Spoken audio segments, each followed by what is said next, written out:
Welcome to this module about entrepreneurship development. An entrepreneur is someone who takes charge of his own destiny and builds his own business. He or she takes responsibility for starting up and completing a project. She is a forward-looking person, capable of taking risks in order to be involved in identifying and developing new ideas. You have a strong drive for achievement, self-confidence and independence. Tourism and sport are favorable and fruitful fields for the entrepreneur, allowing the development of all these competences. The sport and tourism industry has grown exponentially over the last 20 years compared to other generic industries. Therefore, the union of both aspects has become a social and economic phenomenon. In the field of entrepreneurship, tourism and sport increasingly go hand in hand and require planning. Beyond the objective of improving health, this entrepreneurship has an educational dimension, as it fulfills a social, cultural and recreational function. European Commission, 2007.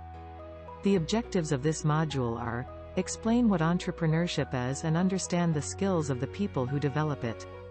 Demonstrate the value of a business through a plan that identifies the business idea, strategy, mission, resources and financial details. To delve into one of the most widely used business plan models, the Canvas model. Entrepreneurship is having the initiative to put a business idea into practice, i.e. to create a company and carry out the production of the good or provision of the service, without this remaining a mere intention. According to the Real Academia de la Lengua Española, emprender is defined as to undertake and start a work, a business, an undertaking, especially if it involves difficulty or danger. Entrepreneurship entails a series of risks and difficulties that cause some projects to succeed and consolidate as a business, and others to fail. When the context is favorable for entrepreneurship, there is a greater likelihood of success and progress. Many governments have become aware of this and favor mass entrepreneurship. This takes place when government policies are geared towards providing incentives for small and medium-sized entrepreneurs.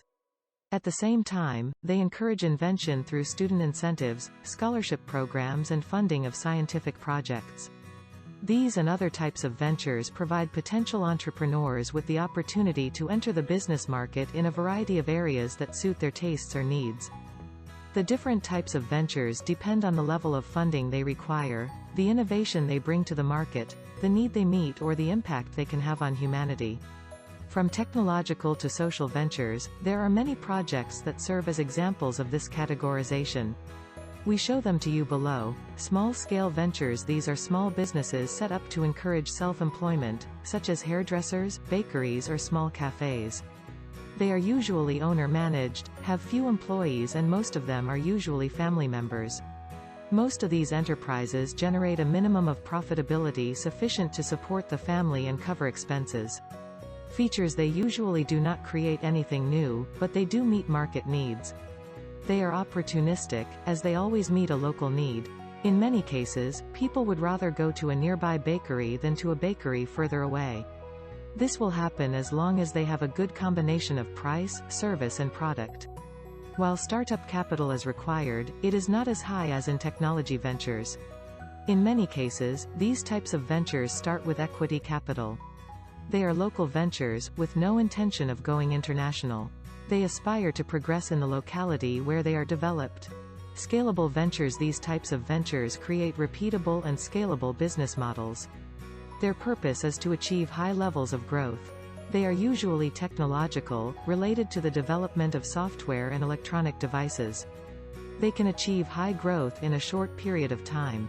For this reason, there are venture capitalists who bet large sums of money on seemingly fledgling businesses.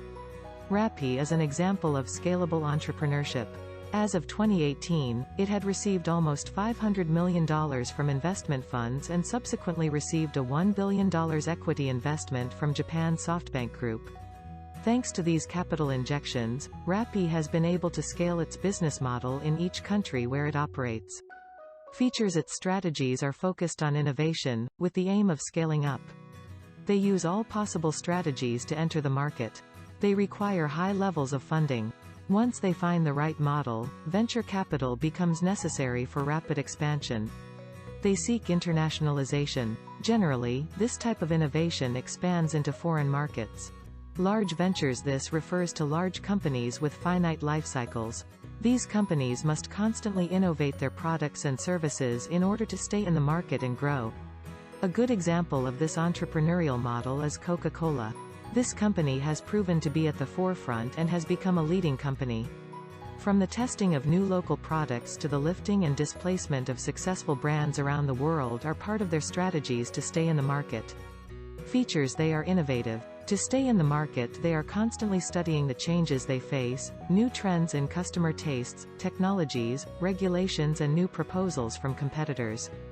They must remain in a process of continuous research and understanding of market changes in order to take advantage of the opportunities that the market presents.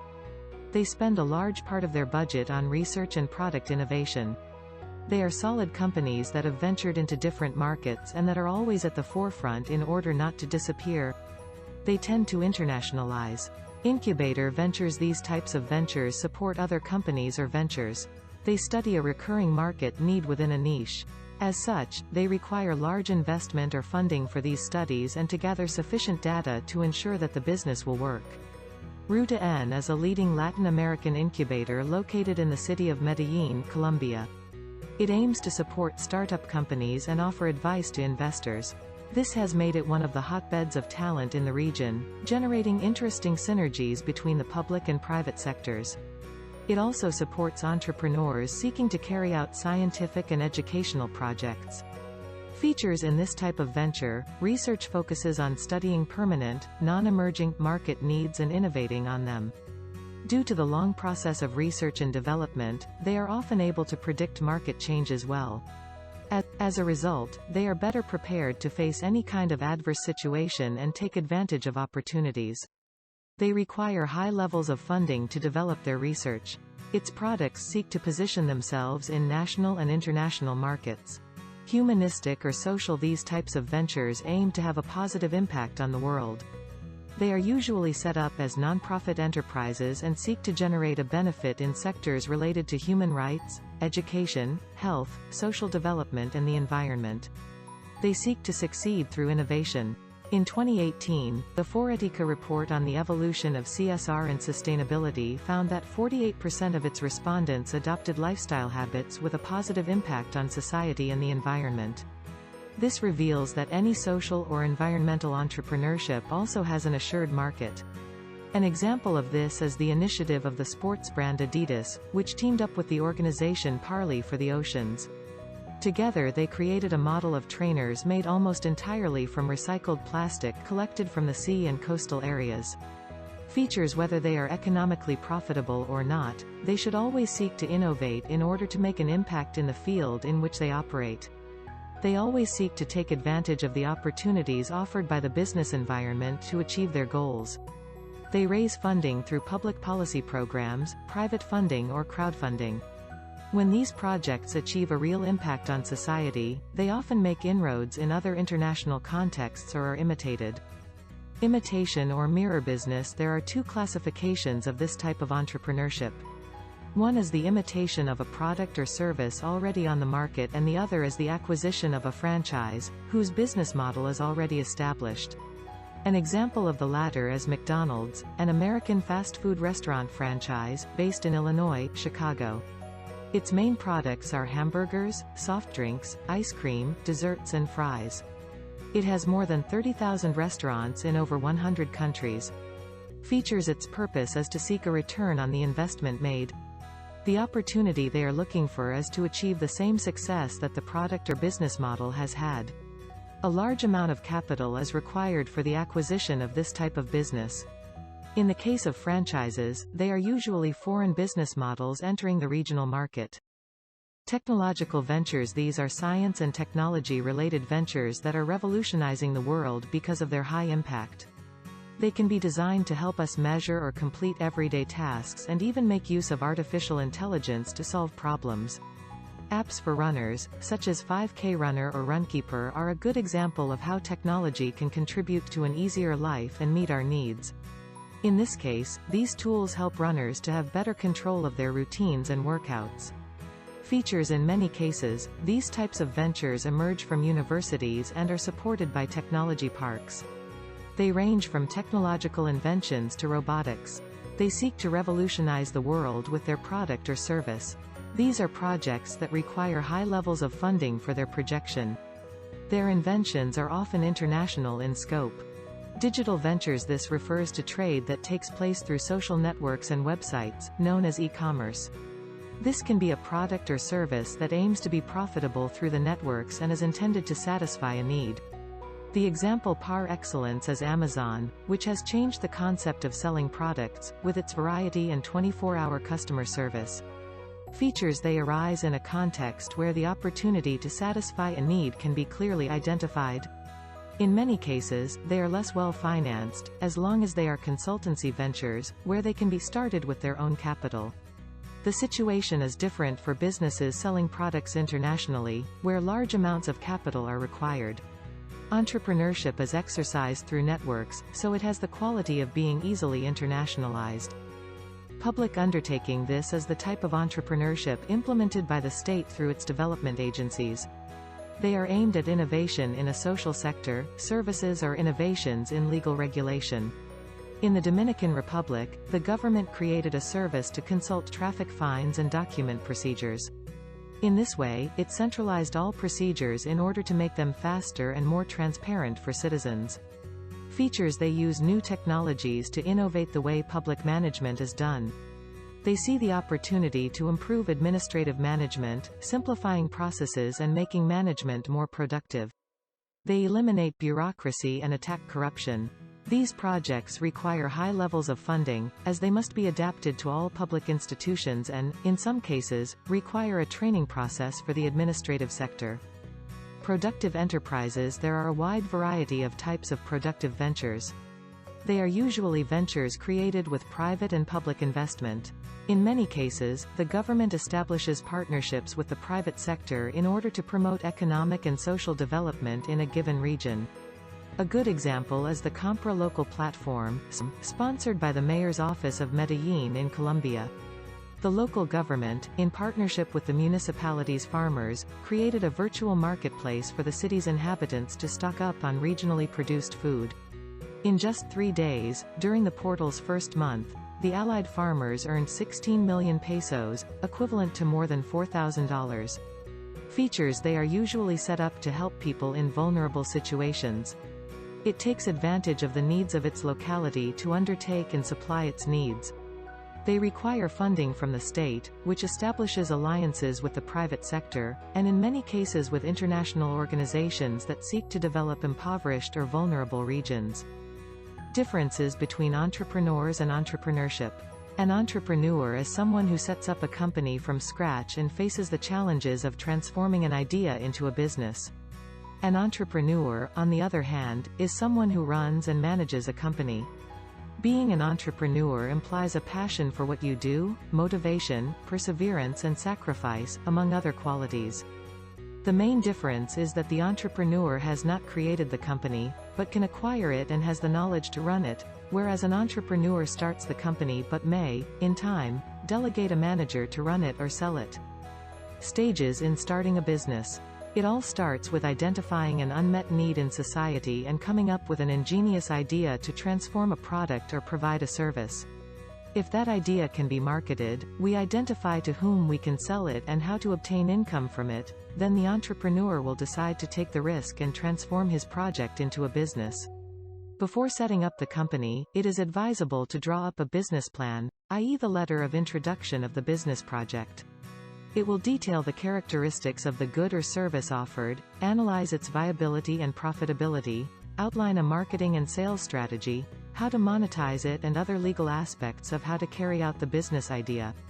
Having a business plan helps to define the strategy, identify weaknesses and strengths, and learn how to sell it to both investors and customers. With this handbook, you can learn how to make a complete business plan in a simple way. Once the steps to start up the business are clear, the company is legally constituted in order to start operating in the market and to look for financing so that the project can continue to grow. Ways of starting up a business. It can be undertaken by repeating formulas or activities that others have already implemented and have worked for them, for example, a franchise of a restaurant or clothing accessory shop of an existing brand. On the other hand, it is possible to start with a totally different idea of the product or the marketing model, which involves an innovative component and is more risky and dangerous because the way the market reacts is unknown. The product will have to be tested, modifications will have to be added, and it will have to be adapted to the market. In these links, you can learn some tips for successful entrepreneurship and mistakes that can be avoided. Take note of these recommendations. 1. Don't just think about money. If you do it for this reason, you can only get more frustrations than advantages, at least initially. Being an entrepreneur is a path with advantages and disadvantages from the start. You should choose it because it is vocational and because what you have decided to pursue is your life's passion. If so, you will be able to focus positively when problems arise. If your only goal is to make quick and easy money, this is not the best path for you. Keep in mind that it is very likely that you will have to do a lot of actions at the beginning because you may not have a high budget to pay professionals to execute them. As your project grows, you can delegate and do it, but you must feel a real vocation to fight against all odds without thinking only about the money you want to make. Obviously, it must be a profitable business, but that is not the maxim, and you may be disappointed if you think you are going to make a large sum of money when you start it. This is not the norm, but the business has to grow progressively and solve the problems you encounter along the way. 2. Follow a plan. Ideally, a business plan should be drawn up at the outset. If you have a great idea, you need to know if it is feasible to implement it in the market. Do you know about your competition? What are your company's values? What are the costs of your products? Who are you going to sell to? This series of questions must be answered in order to have an important basis from which to work for the future. Don't forget to include the time frame in which you want to achieve these objectives and make sure that these are realistic. If you are looking for something totally disproportionate like earning 10,000 euros on the first day, you can come down, but only because you were wrong to approach your goals in a more realistic and coherent way. 3. Delegate if you are growing. If you like to work on what you are a real expert in and your business is growing, it is time to delegate. In order to focus your energies on what you like and continue to grow, this is a step you will have to go through at some point in the process. Getting a team to help you with tasks that you do not want to perform and are not your specialty will be essential for the good development of your business. This point is part of the human resources plan. 4. Be clear about your value contribution. What makes you special from the rest? Surely you will find a lot of competition in your sector, but you have to be clear about what you offer. In other words, why they should hire you and not the rest. When you start your project, you must know the values that you include for the customer. It is not advisable to compete on price because in the end, you have to cover costs, and lowering your products or lowering your prices will always end up causing you problems. It is advisable that you make a list of everything that you stand out and that you are able to give as an added value. This is where the success of your business will lie if you manage to highlight it. 5. Select your customers. It is clear that you need to have clients to make money, and that at the beginning you cannot be too selective. But you need to know who your ideal client is and stay away from toxic clients. Once you know the most suitable public profile to sell your products to, you will get closer to them and avoid customers who waste your time. Avoid those who don't pay you on time, those who always try to undercut you on price, those who don't consider your work valuable. Avoidable errors. 1. Starting without a business plan. This is a mistake that can lead to future problems. Starting without a business plan in which you can have your action plan, without a solid basis for moving forward, can be a problem. A business plan is similar to a jigsaw puzzle in which each piece is dedicated to an important part of your business. It is a study that you must carry out before starting your company. It will also help you to apply for grants and subsidies if you need them, as it is the main document that any bank or investor will ask you for. This will help you to have clarity of ideas and to know what you will need to develop your business successfully. 2. Competing on price. Here we talk about starting with very low prices and thinking that you must always compete on price. This is a common mistake that can ruin your business. It will always be more difficult to raise prices than to lower them. So, to start with, research your competitors' prices, the value they offer and the value you offer. From that, set prices that are realistic, but also work for you to maintain your business. If you want to continually make offers, discounts and lower prices, this is not a very recommendable idea. 3. I am the best at creating services, a crass and common mistake. Being in love with our idea is not a bad thing, but losing objectivity and believing that we are the best can be. Sometimes you can have wonderful ideas, but they do not have an equal outlet in the market. Therefore, it is important to be realistic and consistent. Asking questions, researching and taking opinions into account will help us to have a clearer idea of whether our idea can really be a successful project or whether it is better to discard it. 4. Learn to delegate. If there is one thing that is clear when starting a project, it is that an entrepreneur is an orchestra man who controls every single action to be carried out. This is often the case because there may not be sufficient resources to have competent specialists to help us. But this must change if the business is to move forward. Focusing on what we are really good at will help us to be more productive and focus our energy on what we should and know how to do. Therefore, it is important to learn to delegate and to look for the right professionals to do so. Otherwise, our project may be affected. However, in order to do so, it is important to research the candidates beforehand, to talk to them and to assess their experience. 5. Partner with someone. You may have decided to go into business with a company. But is it the right partner or not? You should bear in mind that many businesses are ruined by problems between partners. The best thing to do is to make clear from the beginning the tasks of each partner, the timetable and the commitment to carry them out. 6. Leave the marketing to one side. This is a very common mistake. Having the product, having spent all the budget on other manufacturing actions, for example, and not having something as essential as marketing, advertising and communication to help sell it. The product does not sell itself, and there have been many such cases that I have come across because I have not made a good forecast of marketing expenses. Think that the end customer must know about it. You will have to take into account the strategies you want to undertake to carry it out. Are you going to advertise it on social media? Are you going to have a blog to provide useful information about it? Will you carry out advertising campaigns? All this requires specialists and investment, but it is the only way to ensure that your product does not remain in a closed drawer. 7. Forget the competition. This is a piece of information that will help you when it comes to entrepreneurship. Knowing what they are doing, what works for them, the products they have, their prices, among other things. All of this can guide and orientate you in your own business. Many entrepreneurs forget this important fact and it is a mistake. If we want to position ourselves, we must know our competition and from there assess our contribution of value and differentiation so that the audience is directed towards our products. 8. Investing too much at the beginning. This is something to be careful about.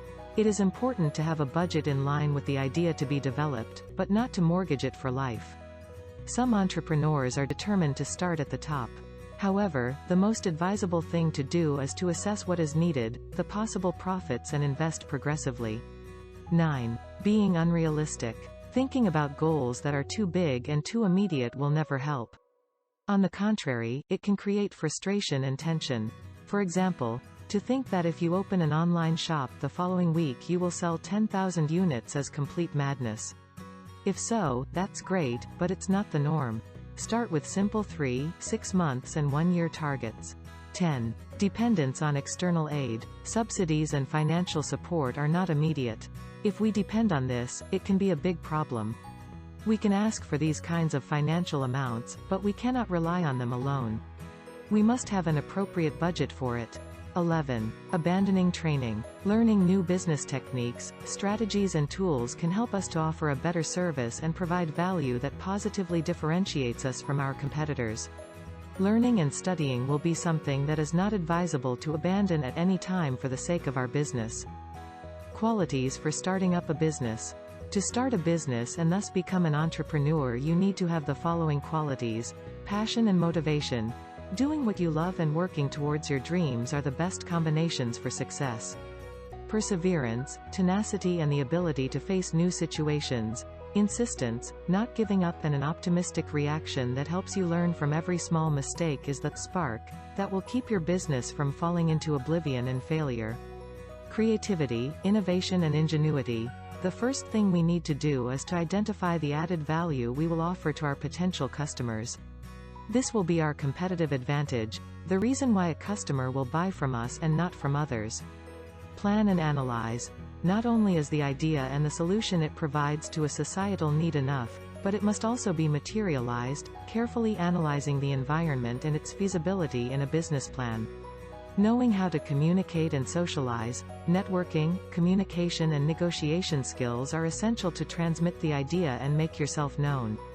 Form a good team. Forming a team requires surrounding yourself with people who complement your knowledge, who feel ownership of the idea, share the same vision of the future and a willingness to take big risks. Entrepreneurship is a long and complicated journey, which brings wonderful experiences but also very difficult situations to face. You have to be willing to work tirelessly to make your dreams come true, to sacrifice essential parts of your daily life for it, and to keep insisting no matter what. Importance of entrepreneurship in sport and tourism. Tourism and sport are major drivers of the contemporary economy.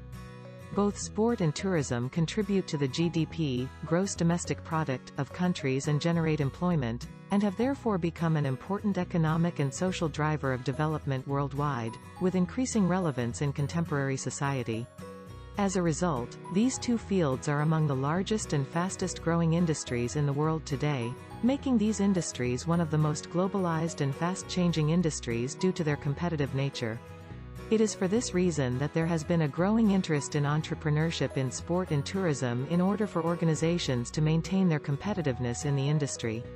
For this reason, some research has identified the sport and tourism industries as archetypes of entrepreneurial organizations that contribute significantly to wealth creation and innovation. Definition of the business plan. A business plan is a guide for the entrepreneur or businessman. It is a document in which a business is described, the market situation is analyzed and the actions to be taken in the future are set out, together with the corresponding strategies to be implemented, both for promotion and for manufacturing, if it is a product. A plan does not exist in isolation. It should not be written and then filed away. It will, of course, be referred to lower levels to communicate the direction the company is going in, as well as what activities its elements should undertake. They also identify the need for more resources. The plan must convince investors, so how it is in their interest to support it. Structure of the business plan. Focusing the planning on more concrete elements of the company and the business plan, or also known as business plan, is the description of the reality of the organization to be identified, but taking into account all the elements that intervene in a business between supply and demand. This plan can be developed in different situations or for different reasons, both in newly created businesses and in organizations that already exist, to update the existing planning to the new reality or to guide changes in an organization. It is always important and has to be updated, but in newly created companies, it is a fundamental element to carry out prior to starting up a business, or in its case, to recognize the inadequacy of its execution. The strategic plan is another concept found in the planning of an organization. It is a fundamental element in the process of running a business that serves to analyze the situation, set objectives to be achieved in the medium and long term, determine the strategies for achieving the objectives, and plan the projects, plans and programs that, when evaluated, make it possible to identify whether the path taken is the right one or whether the route needs to be modified. In the short term, annual planning. The annual operational plan specifies the objectives, planning, implementation and evaluation of projects, plans and programs in relation to strategic planning. These three elements or planning documents are obviously closely related to each other and need not be identified and written separately from each other. However, as described in the following section, there are some of the elements that comprise it that are more relevant in one or the other depending on the time frame for which we are planning, mainly because it allows us to be aware of possible changes, but it also makes the existing medium and long-term documents more profitable. For an existing company, which does not detect the need for major changes in its organization, it seems more appropriate to modify or simply revise and update the initial business plan, in order to focus efforts on a good strategic planning document rather than drafting a new business plan. Another planning concept that generates some doubts is marketing, used and translated with different meanings and in different contexts. Sometimes it is mistakenly confused with the sales or communication plan, which is a reduction of the term that does not allow the real importance of the term to be understood. On a philosophical level, marketing encompasses the entire relationship between supply and demand in market relations. Thus, any level of planning or thinking in the company and business must be impregnated by this philosophy, whose cornerstone is the customer and the satisfaction of their needs. Santes Mesas, 2012. More specifically related to the marketing concept is the need to include the marketing plan as one of the fundamental plans to be developed and taken into account for the success of a business. The marketing plan can be developed in the business plan as well as in the annual operational plan, and can even be part of the strategic plan itself. Just as it is described in the business plan, depending on the document and above all on the timing of the planning, which may coincide, the elements that develop it will be more or less specific. As Kotler and Roberto, 1992, state, the marketing plan can be defined as the written document that analyzes and reflects the situation, formulates the marketing objectives and strategies and defines the activity in search of satisfying customer needs.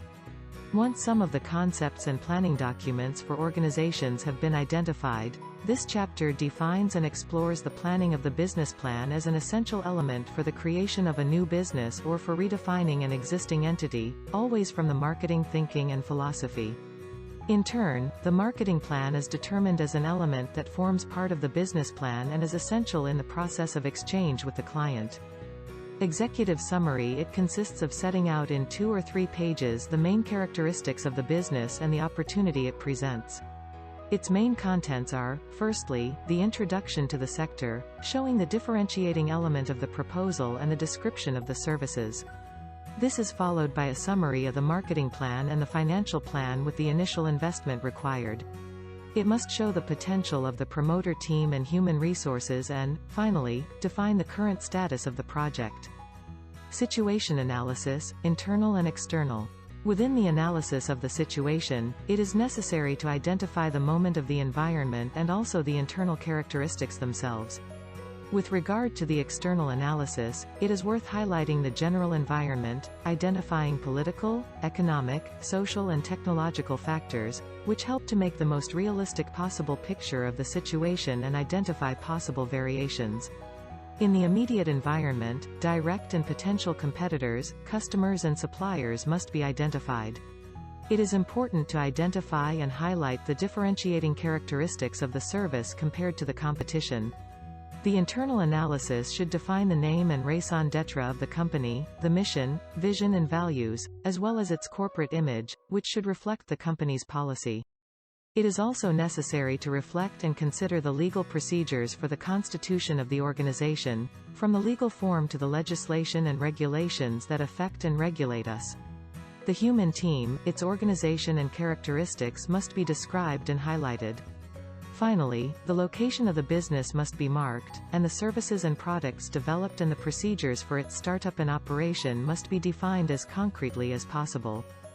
Diagnosis of the situation. From the above internal and external analysis, the weaknesses, threats, strengths and opportunities are reflected in a matrix, which will reflect the state of the business and will allow setting appropriate objectives and strategies. For this purpose, a CAME analysis can be developed, which allows the design of offensive strategies when strengths are combined with opportunities to explore the possibilities. Defensive strategies when strength is affected by a threat and the aim is to maintain the position. Reorientation strategies, when weaknesses are detected that can be corrected because opportunities exist, and finally, survival strategies when a weakness is combined with a threat and it is necessary to confront them in order to maintain the business in a secure position.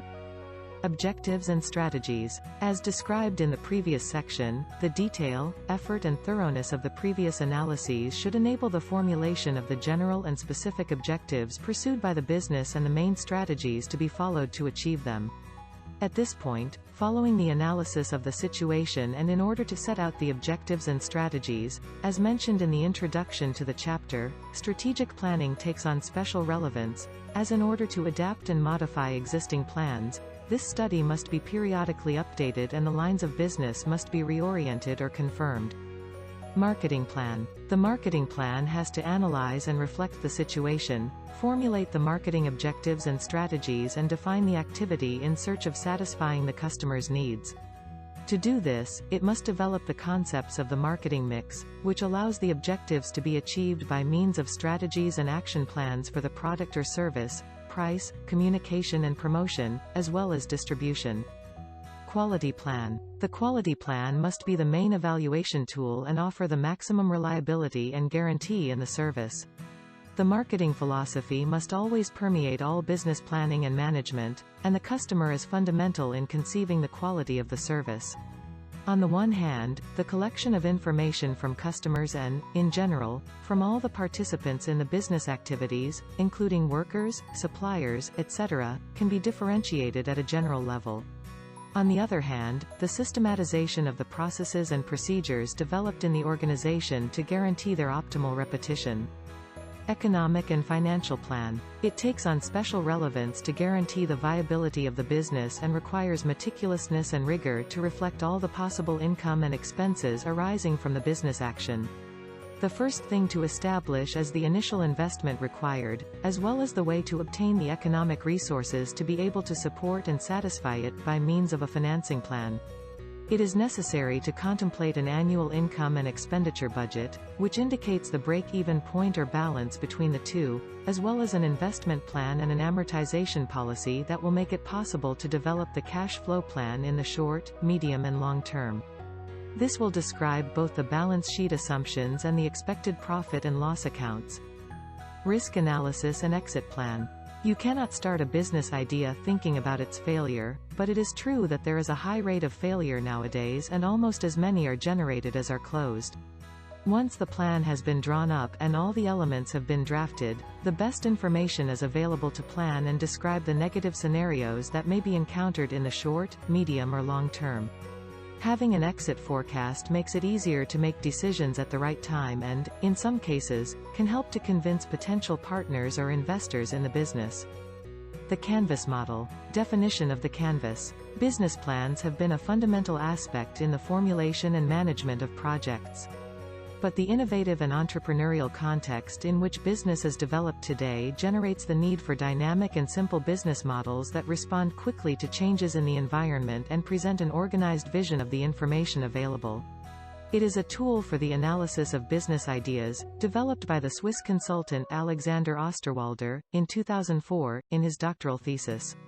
It is a method that logically describes how organizations create, deliver and capture value. Osterwalder, 2004.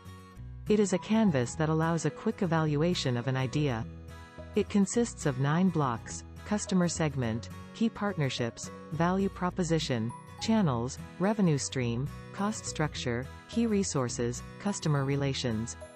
The author of this model determines that in order to define a business model it is necessary to analyze it through these 9 basic modules that reflect the route set by the company to make it profitable and achieve income.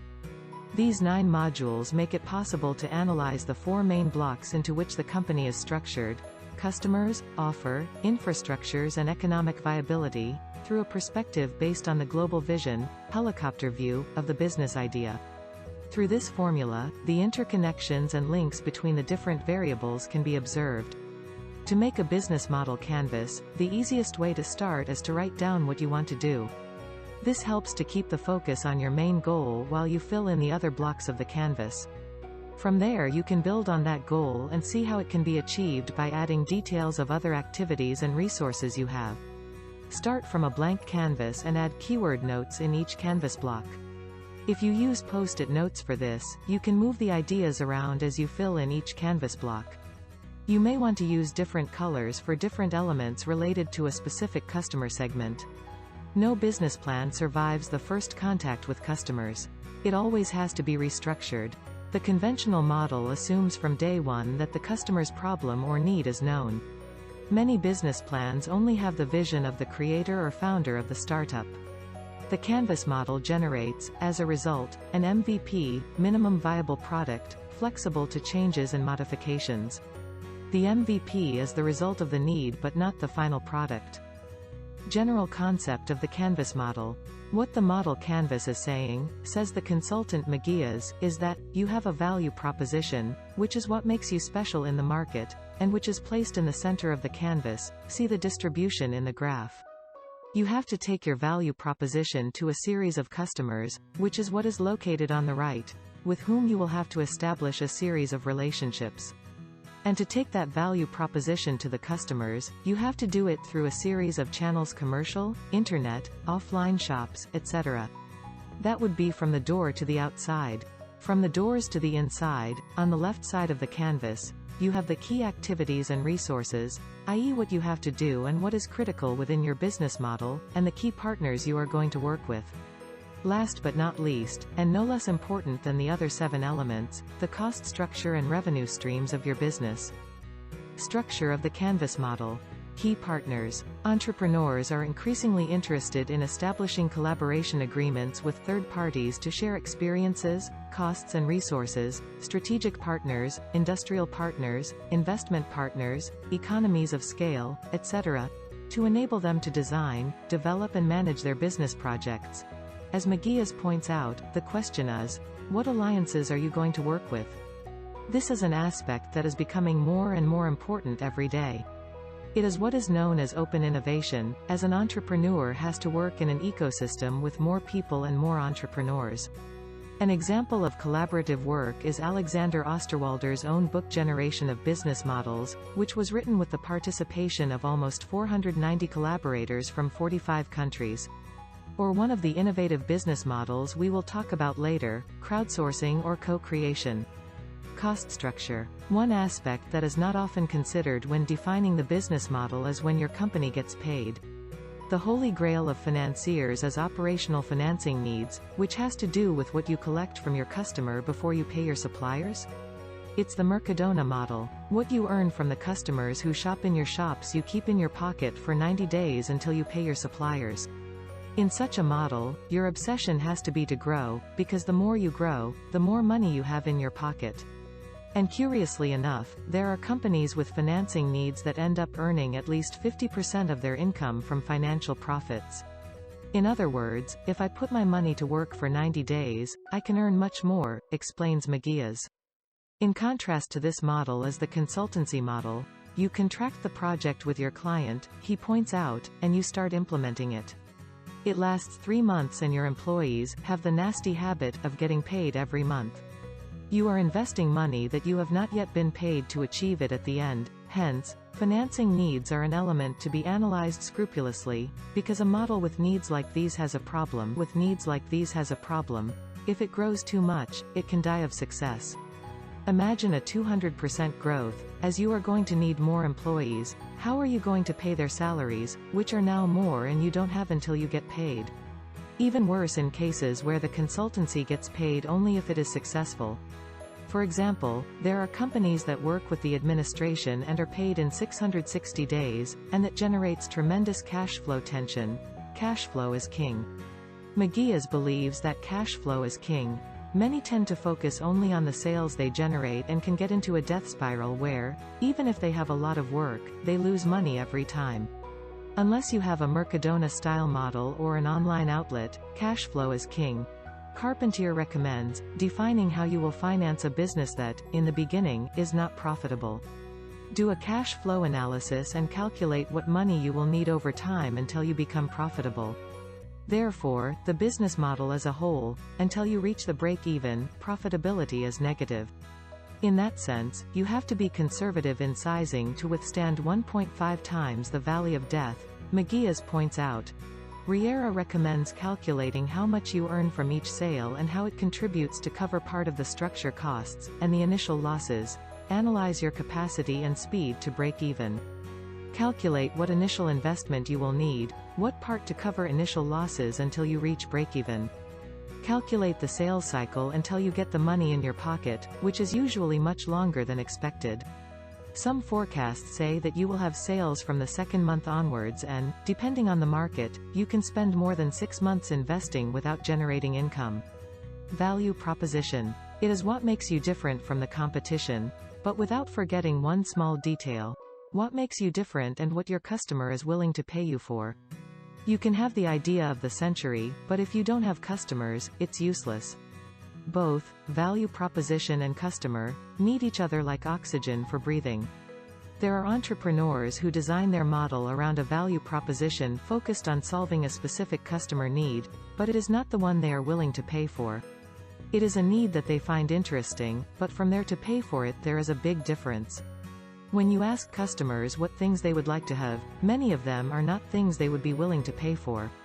So the important thing is that it covers a need that they are willing to pay for, McGee's stresses.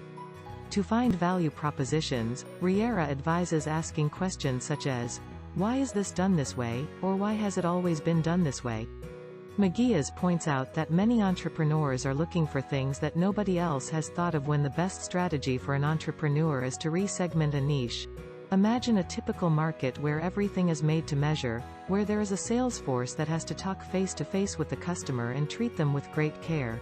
Because everything is made to measure and the production processes are slow. Why not turn that niche around and, for example, instead of working on a made-to-measure basis, I am going to make X and Y products, and my sales channel will be the internet, and it will be self-service, and I will serve it to you in 4 days and at a more competitive price. Many times, customers have not considered that they can do something else, because nobody has offered it to them before. If you are able to change something that exists by offering customer improvements in the whole process, it can work very well. Customer relations. No less important than the other elements is the type of relationship you want to establish with each of your customer segments. And relationships can be, among others, personal, face-to-face, telephone, etc., automated, through technology such as email, mailboxes, through third parties, outsourcing of services, individual, personalized, collective, through user communities. The key here is how you are going to connect your value proposition with the customer. And that has to do with the feeling you want your brand to produce in the customer. For example, am I a corte inglés, am I a caprabo, am I a Zara, am I a Pravalia, etc.? It's what is so difficult to explain, but what makes the difference between them buying from you and not buying from you, says McGee's. Key activities. This is one of the most difficult parts of a business model to define because it depends on us being clear about what we are and what we want to be.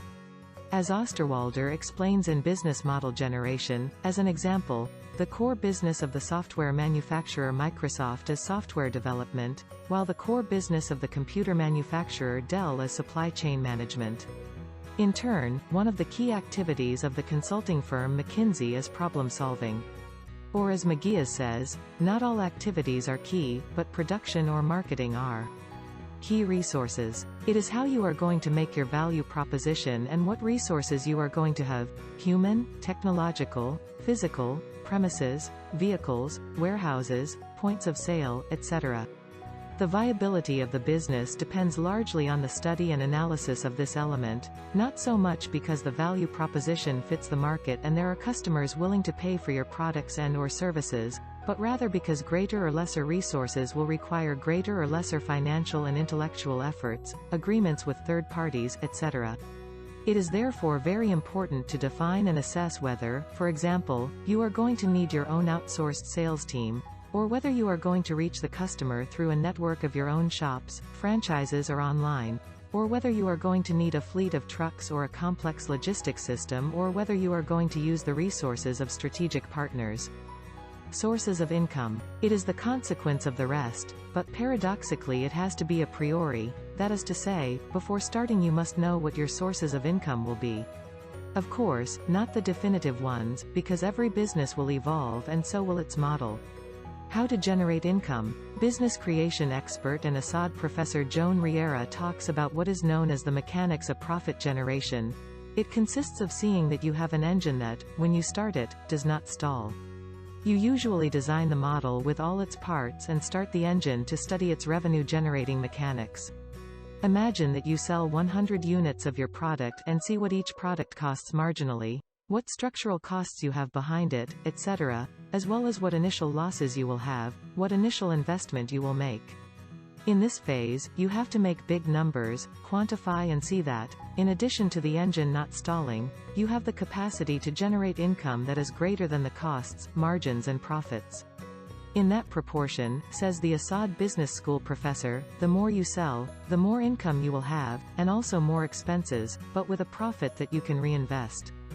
This watchmaker's mechanics, in which you wind it up and observe how it moves and adjust and fine-tune some parts, even allows you to see, for example, that your structural costs are excessive, or to know how long it will take you to break even, to make a profit, or how many units you will need to start being profitable.